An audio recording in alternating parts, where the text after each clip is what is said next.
Hello students, आज का जो वीडियो है एक केस को लेके है। आपको एक केस के बारे में बताना चाह रहा हूँ मैं, इसलिए कि होम्योपैथी से भी ऐसे केस ठीक हो सकते हैं, आप मोटिवेट हो सकें, होम्योपैथिक प्रैक्टिस को की ओर बढ़ सकें, होम्योपैथिक प्रैक्टिस के बारे में सोच सकें, होम्योपैथिक प्रैक्टिस से में होम्योपैथिक मेडिसिन का यूज़ करके पेशेंट को ठीक कर सकें। उसके पॉइंट ऑफ व्यू से मैं आपको एक केस बताना चाह रहा हूँ।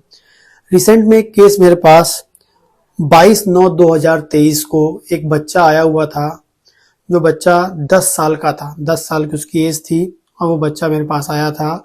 और वो बच्चा की जो फैमिली थी वो उसको इसलिए लेके आई थी, उसका वेट गेन हो रहा था, लगातार उसका वजन बढ़ रहा था और लगभग उसका वजन उस टाइम 58-59 kg उसका वेट हो गया था मेरे पास जब आया था। ठीक, और फिर मैंने उन्हें एक ब्लड टेस्ट कराया और ब्लड टेस्ट कराने पर उसमें एग्जैक्टली मुझे लगा कि भाई उसको थायराइड हो सकता है, क्योंकि एकदम रैपिडली उसका वजन वेट गेन हो रहा था। तो मैंने उसका एक सिंपल सा थायराइड टेस्ट करवाया, तो उसमें उसका जो TSH है वो आया था 5.02। ठीक है, आप ये जो रिपोर्ट में देख भी पा रहे होंगे 5.02 इसका थायराइड आ रहा था, मतलब TSH लेवल बढ़ के आ रहा था। ठीक, और फाइनली इसका जो TSH बढ़ा हुआ था, मतलब इसको हाइपोथायराइडिज्म था। मतलब केस ऐसा है कि उसकी जो ग्लैंड है वो प्रॉपरली फंक्शनिंग नहीं कर रही है। एक्चुअली में जो TSH होता है हमारे मास्टर ग्लैंड पिट्यूटरी ग्लैंड से बन के आता है और बन के आने के बाद वो थायराइड ग्लैंड के पास आता है। TSH thyroid stimulating hormone, thyroid gland उसको यूज करती है और फिर बदले में T3 T4 फॉर्म करती है। मतलब यदि आपकी थायराइड ग्लैंड अच्छी होगी तो वो TSH को प्रॉपरली यूज कर पाएगी। लेकिन यदि आपकी थायराइड ग्लैंड की डिसफंक्शनिंग हो जाए, थायराइड ग्लैंड प्रॉपर काम ना करे, जो TSH है वो यूज नहीं हो पाएगा। अब वो यूज नहीं हो पाएगा तो ब्लड में उसका लेवल बढ़ जाएगा और ब्लड में उसका लेवल बढ़ जाएगा, इसका मतलब है आपको मालूम चल जाएगा कि आपकी जो थायराइड ग्लैंड है वो काम नहीं कर रही, मतलब वो थायराइड हार्मोन प्रॉपरली नहीं बना पा रही है।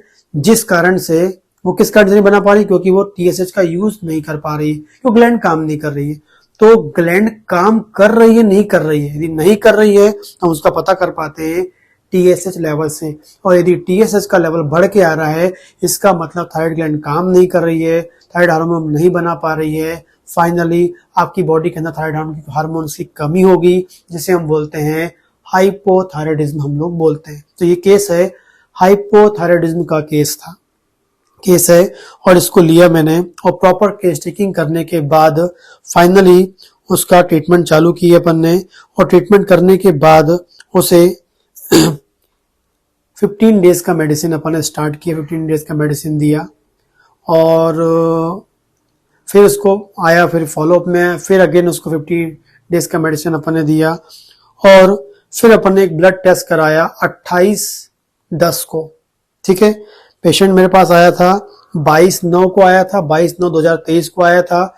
उसका TSH था 5.02 था, लेकिन जब वो 28/10 को वो ब्लड टेस्ट TSH फिर करवाता है और उसका TSH मैंने अगेन करवाए हम लोग ने, फिर देखा हमने उसमें कि उसका TSH 4.9 आया हुआ था उस टाइम। ठीक है, स्लाइड थोड़ा कम हुआ था। ठीक, और फिर मेडिकेशन चलता रहा। इंपॉर्टेंटली आपको बता दूं, मेडिसिन के साथ मैंने डाइट भी प्लान की थी। डाइट भी बहुत ही इंपॉर्टेंट होता है, क्योंकि बिना डाइट के इस टाइप की जो मेटाबॉलिक या हार्मोनल डिजीज होती हैं उसको आप कभी क्योर नहीं कर सकते हैं। जितनी इंपॉर्टेंस मेडिसिन की होती है उतनी इंपॉर्टेंस डाइट की भी होती है, क्योंकि बिना डाइट के आप पेशेंट को ठीक नहीं कर पाएंगे। ठीक है, तो आपको ऐसी चीज बंद करवानी होगी जो वो धोखे से खा रहा हो या फिर रेगुलर लाइफ में खा रहा हो, जो थायराइड ग्लैंड की डिसफंक्शनिंग को, थायराइड ग्लैंड को डिस्टर्ब कर रहा है, मींस TSH को यूज करने से रोक रहा है, वो हमको बंद करनी होती है।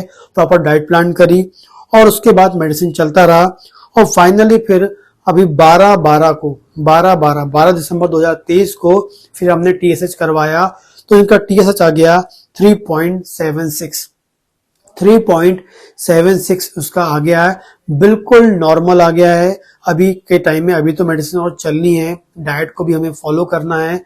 लेकिन आप सोचिए कि अपन ने केस लिया था 22/9/2023 को और 22/9 से 12 दिसंबर, मतलब करीब 3 महीने में लगभग आप मान लीजिए इसका जो केस है आपको रिजल्ट दिख रहा है 3.76 TSH आ गया, नॉर्मल में आ गया। डाइट अभी फॉलो कर रहे हैं, क्योंकि जब होम्योपैथी में मेरे पास आए थे वो, और उसके पहले उन्होंने एक डॉक्टर से, मतलब मेरे ट्रीटमेंट लेने से पहले भी एक डॉक्टर से कंसल्ट किया था, ठीक है, और उनने भी यही सस्पेक्ट बताया था कि थायराइड हो सकता है। तो उन्होंने बोला कि ये थायराइड निकलेगा तो आपको ये दवा खानी पड़ेगी, लेकिन उनको लगा कि होम्योपैथी में भी ये इसका ट्रीटमेंट होता है या नहीं होता, उसके बारे में जानकारी लेने आए उन्होंने मेरे पास, और उसके बाद उनको मैंने प्रॉपरली एक्सप्लेन किया, उन्होंने उस चीज़ को समझे और होम्योपैथी पे बिलीव करके, मुझे बिलीव करके प्रॉपर मेडिकेशन किया, और मेडिसिन करने का रिजल्ट इतना बढ़िया। 10 साल का बच्चा है जिसका अभी TSH नॉर्मल आ गया है, और साथ में आपको बता दूं वजन उसका 7 kg कम हो गया है, क्योंकि TSH नॉर्मल हो रहा है तो ऑटोमेटिकली जो वजन है उसका 51 करीब आ गया है, 7 kg वेट उसका क्या है, लगभग कम हो गया है। तो इम्प्रूवमेंट मिल रहा है, ठीक, और उसकी बॉडी में भी बदलाव आ रहा है। तो इस प्रकार से होम्योपैथिक मेडिसिन से आप हाइपोथायराइडिज्म तो बिल्कुल ठीक कर सकते हैं। राइट मेडिसिन आपको सेलेक्ट करनी होगी, प्रॉपर डाइट प्लान करना होगा। बहुत सारे थायराइड के केसेस मैंने ठीक किए हैं, उसके बेस पे ये जो केस था रिसेंट में 10 साल का बच्चा, उसे मैंने उस केस को सोचा मैं आपको बताऊं, डिस्कस करूं, ताकि आप भी मोटिवेट हो कि होम्योपैथिक मेडिसिन के द्वारा भी थायराइड का ट्रीटमेंट हो सकता है और उसे हम ठीक कर सकते हैं। मेरी मेडिसिन चलती रहेगी, फ्यूचर में जो भी अपडेट होगा वो मैं आपको बताऊंगा, और जो भी कोई कई फ्यूचर में इसके बारे में पूछना भी चाहता तो आप मुझे कमेंट करके पूछ सकते हैं।